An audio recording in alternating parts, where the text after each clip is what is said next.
in this warm and welcoming congregation. And if you're not aware, I've been gone a month, having lovely colon surgery a few days after Christmas. The month prior to that was a time of angst over whether or not the tumor that was found with colonoscopy was benign, premalignant, or cancerous, depending upon which physician was interpreting the colonoscopy pictures and pathology report. The surgeon, however, was conservative and planned the surgery as if the tumor and the surrounding lymph nodes contained cancer cells. After the surgeon described the major surgery he was going to do, I knew it was time to call on some people to assist me.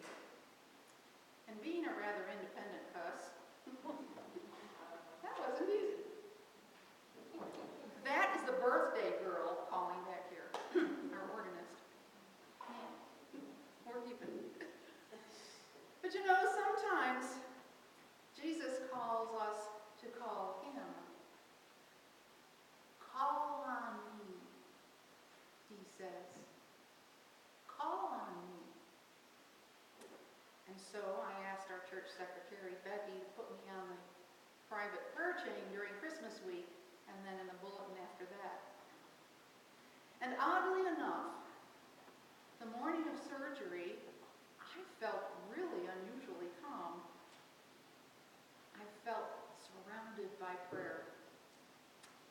And Mother Kathleen and Father Michael also visited that morning before they whisked me off to the OR.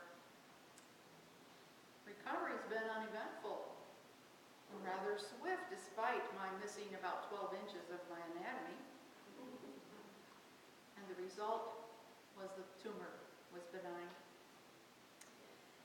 Because of this experience, if I didn't know it before, I now know the potency of prayer, especially our prayer warriors here. And I'm grateful to every one of you, even though I don't know who you all are. And I've also learned the importance of calling. Whether calling on friends for help of one kind or another, or calling on God himself for reassurance in times of need.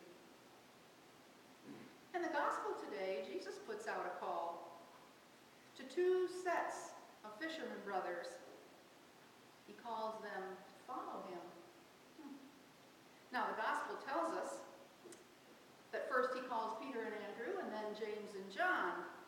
And the gospel also says they immediately got up to follow him, despite the fact that Peter and Andrew were casting their nets in the sea for fish, and James and John were repairing nets with their father.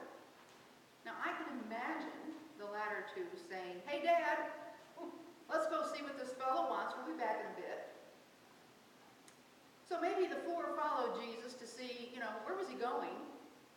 What's he going to do in the next couple of hours? And then they'll come home for supper. Little did they know, they were going on a very long journey.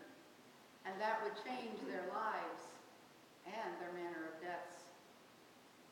Did they send a messenger back to their families, saying they'd be gone a few days, a month, 3 years? We don't really know, of course, what happened. We can only guess what we might have done. Now, today, some people interpret a call from Jesus as being the same as Jesus' call to the apostles. If we're called, we're to say goodbye to our families, sell all we have, move somewhere like New Guinea, or maybe Fiji, where the northern islands, the guidebook says very plainly, you don't want to go there. And that's because in Fiji, they only outlawed cannibalism in 1975. And I'm guessing maybe the edict didn't reach those northern islands yet. Maybe a person might interpret a call from Jesus as meaning that he or she should become a monk or a nun. And while there are certainly legitimate calls to those very special vocations, I don't believe Jesus means to create that many missionaries afield or build that many monasteries or nunneries. I really believe Jesus is a little more creative and diverse than that. He treats treated people in so many different ways. You know, actually, I think it's harder to listen for his calls than to interpret them. We might be expecting the big call, the call that will change our lives, where we live, what we do, and who we'll be living with. But I really think that Jesus is up there grinning, sending out little calls, you know, those psst calls.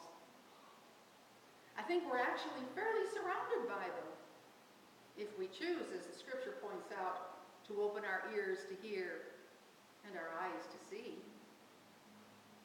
But for most of us, isn't it easier, or maybe habit, to wait for somebody else to start something? Wait for someone to ask us. Wait and see if we have time, rather than making time for something new. Yet here we are in a new year, and like it or not, we have a new president and a new Congress. We have new personal New Year's resolutions that might make it to the end of this month, or if we're lucky, to next month. Some people have new family members to enjoy and to get to know, while others may be suffering the loss of a loved one and they have a new hole in their heart.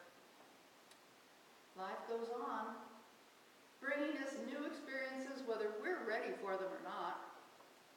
So why not balance those unknowns with some decisions of our own? Why not start by listening for those calls? That was lovely.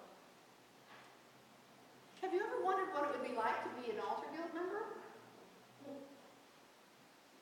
Give it a try this year. How about being an acolyte?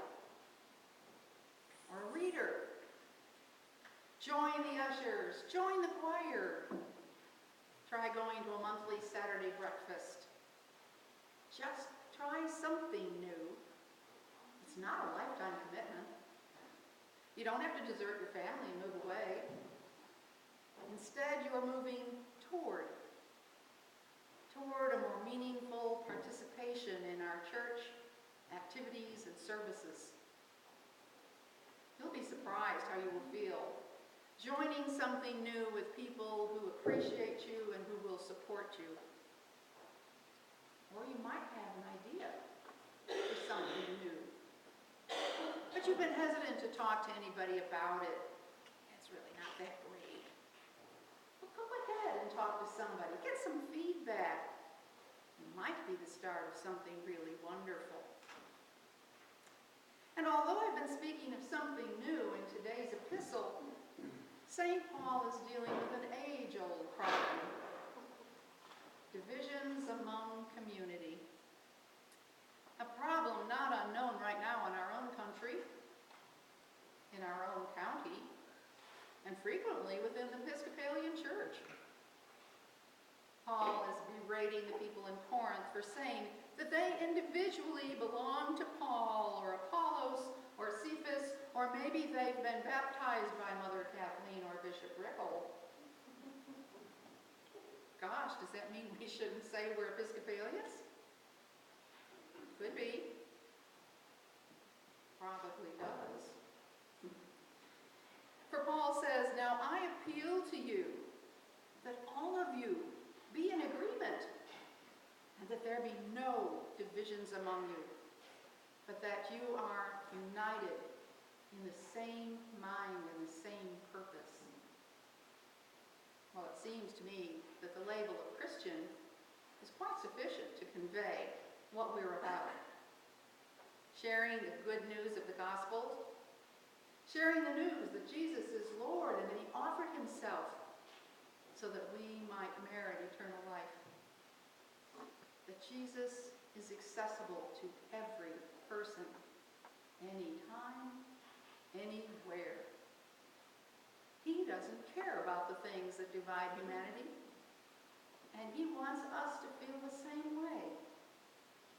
Despite wealth or poverty, skin color or ethnicity, gender or age, we are all equal when it comes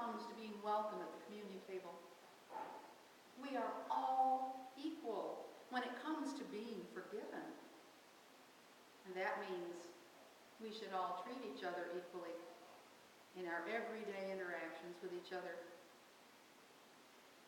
So in this new year, let's each try something a little new, a little different.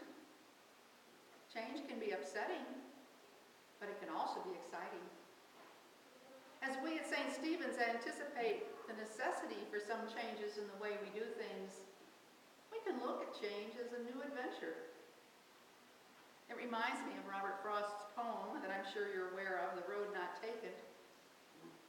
And the very last part says, "Two roads diverged in a yellow wood, and I took the road less traveled by, and that has made all the difference."